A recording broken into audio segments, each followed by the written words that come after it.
Okey geng, sabar projek Wira Geran aku ni. Okey geng, aku tak tahu kenapa ramai suruh aku tukar exhaust. Padahal exhaust ni style kot. Lubang dia 3.5 inci tau. Tengok tu, muffler Jasma tau.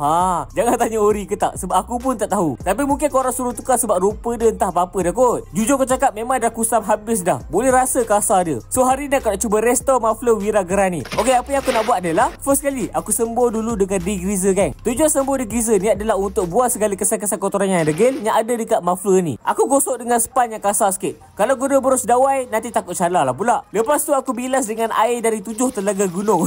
Dan lap dengan kain microfiber. Yeza. Yang ni untuk keringkan lah. Lepas tu inilah hasil dia geng. Okey lah sikit kan. Tapi muffler ni boleh dicantikkan lagi dengan menggunakan metal polish dari Autosol ni geng.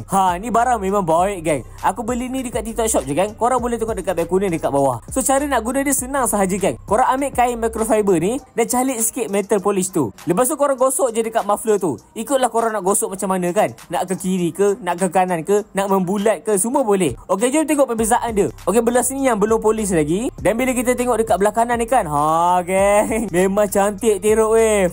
Memang nampak betul perbezaan dia geng. So lepas tu aku buat pula dekat tempat-tempat yang lain geng. Korang kalau nak buat benda ni memang kena banyak bersabar geng. Sebab lagi tinggi tahap kesabaran korang, lagi padu dan cantik hasil dia. So ini yang terjadi lepas settle polish. Korang boleh nampak tak kesan-kesan dia. So geng, aku nak tunjuk dulu. Yang ini rupa muffler yang sebelum. Memang kusam dah buruk habis dah. Dan ini hasil selepas restore geng.